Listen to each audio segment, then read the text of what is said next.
هذه أحد قصور صدام الرئاسية اللي بناها داخل مدينة بابل الأثرية، وتم بناءها عام 1986 محاكاة للقصر الصيفي اللي راد يبنيه نبوخذ نصر الثاني. القصر طبعا ملك للدولة، يحيط بالقصور بحيرات صناعية وجزر وحدائق ومسابح. تصاميمها الهندسية من تاريخ الفن المعماري، وبيها تطعيمات زخرفية مغربية وأندلسية انحفرت ونقشت على أحجار من أفضل أنواع الرخام بالعالم. المدخل الرئيسي بقاعة عجيبة رهيبة، ارتفاع 12 متر، كلش فخم. اتصور تكون بيها الاجتماعات شانت. يتكون القصر من 4 مداخل رئيسية، واكو غير رئيسية ومن غير السرية، والغرف متصممة بشكل عجيب ورهيب. المساحات كلش واسعة وحلوة، وكلها مخارج تجنن على طراز عالمي. وهذا القصر هو أحد عشرات القصور اللي بناها صدام بالمحافظات العراقية، وتتميز هاي القصور بأماكنها الاستراتيجية اللي مطلة على نهر دجلة والفرات. وأكثر هاي القصور موجودة ببغداد وبتكريت اللي هي مسقط راسه. وشان مرافقنا بالرحلة صديقنا الدنماركي جوستاف اليوتيوبر اللي كان متفاجئ بهذا القصر. And you can hear the echo in here like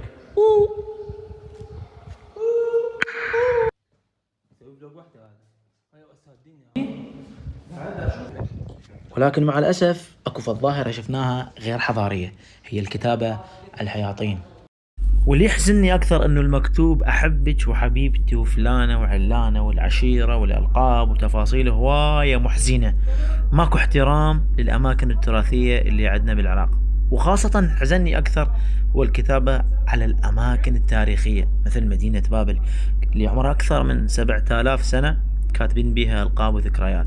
مع الأسف هذا يدل على عدم وعي المجتمع في الآونة الأخيرة.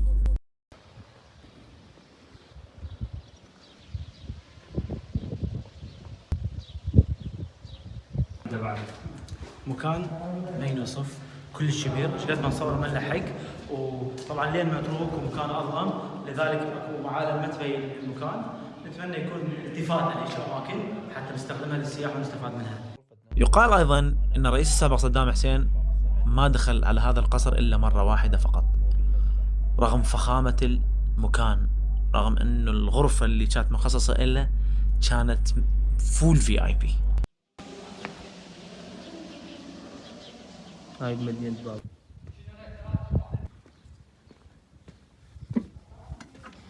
تريد يصير على أحد.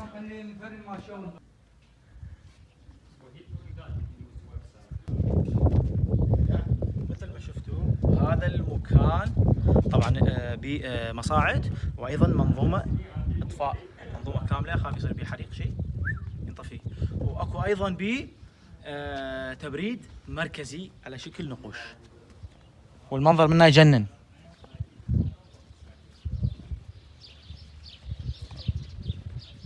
وبالاخير لا تنسون تشتركون بالقناه، تفعلون الجرس وتشاركون الفيديو وتنطونا لايك.